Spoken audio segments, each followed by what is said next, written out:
Romains chapitre 10 verset 17 qui dit « Ainsi, la foi vient de ce que l'on entend, et ce qu'on entend vient de la parole de Christ. » Amen.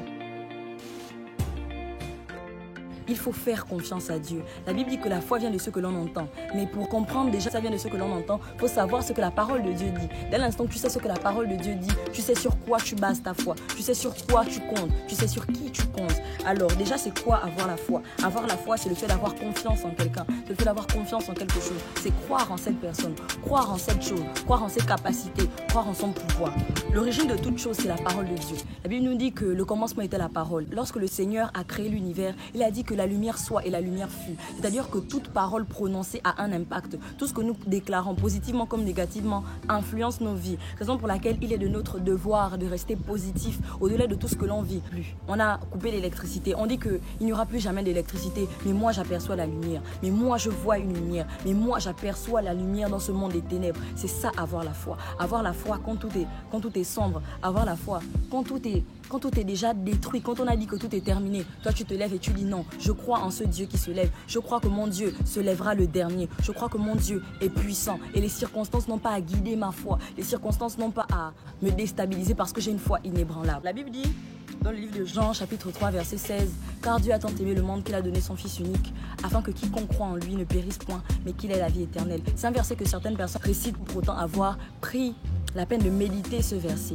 En méditant ce verset, j'ai compris ceci. La Bible nous dit que tellement le Seigneur nous a aimés, il a envoyé son Fils Jésus, qui est Dieu, mourir sur la croix de Golgotha, pour que toi et moi nous soyons sauvés. Si tu crois au sacrifice de Jésus sur la croix, si tu crois que Jésus est mort sur la croix, si tu crois que Jésus est ressuscité pour toi et moi, si tu crois que Jésus revient pour toi et moi, c'est pour cette même raison que tu dois croire que cette situation que tu traverses n'est rien. Parce que si Jésus est mort sur la croix, c'est pour que toi et moi nous soyons sauvés. Si Jésus est mort sur la croix, c'est pour que toi tu puisses croire aujourd'hui qu'il est mort sur la croix. Et si tu crois qu'il est mort sur la croix, alors tu dois aussi croire que cette situation n'a de l'importance que parce que tu lui donnes de l'importance. Tu dois croire que cette situation peut se terminer dès l'instant que tu l'auras déclaré. Pourquoi? Parce que la Bible nous dit que le commencement était la parole. La Bible dit: ce que je crains, c'est ce qui m'arrive. Ce que je redoute, c'est ce qui m'atteint.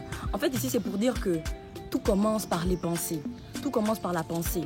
C'est comme la Bible dit aussi que le fait de convoiter une femme, c'est avoir commis un adultère dans son cœur. Pourquoi? Parce que le Seigneur prend en compte le fait que tout se passe dans l'esprit, tout se passe dans les pensées. Voilà pourquoi il est de notre devoir de focaliser nos pensées sur Dieu, de faire totalement confiance à Dieu, de s'abandonner à lui. C'est-à-dire qu'on se dit, bon Seigneur, peu importe ce que je vis. Seigneur, en ce moment, rien ne va. Seigneur, ça fait combien de mois je ne mange pas? Ça fait combien de mois je n'ai pas la paix? Je n'arrive pas à trouver la paix. Mais Seigneur, j'ai foi qu'en toi, je trouve la paix. J'ai foi qu'en ta présence, je suis une nouvelle personne. Je suis un nouvel être. Je suis un être rendu différent. Je suis une personne différente. Pourquoi? Parce que j'ai foi en toi, Seigneur. Le doute s'avère fatal. Ce verset nous dit aussi que le doute s'avère fatal. Pourquoi? Parce que dès l'instant où tu doutes, ce que tu redoutes le plus, la Bible dit que c'est ce qui nous arrive. Je sais pas. Je vois l'échec. Vraiment, j'ai peur d'échouer. J'ai peur d'échouer. Ce qui t'arrivera, pourquoi? Parce que c'est la peur, c'est ce que tu redoutes. Ce que tu redoutes le plus, c'est ce qui t'arrive. Alors, je vais terminer en disant ceci. La Bible déclare que la foi vient de ce que l'on entend. On ne peut avoir confiance en un Dieu qu'on ne connaît pas. Raison pour laquelle il est important de connaître la parole de Dieu. Pas de la réciter, mais de la vivre. Tu as reçu le nom au-dessus de tout nom.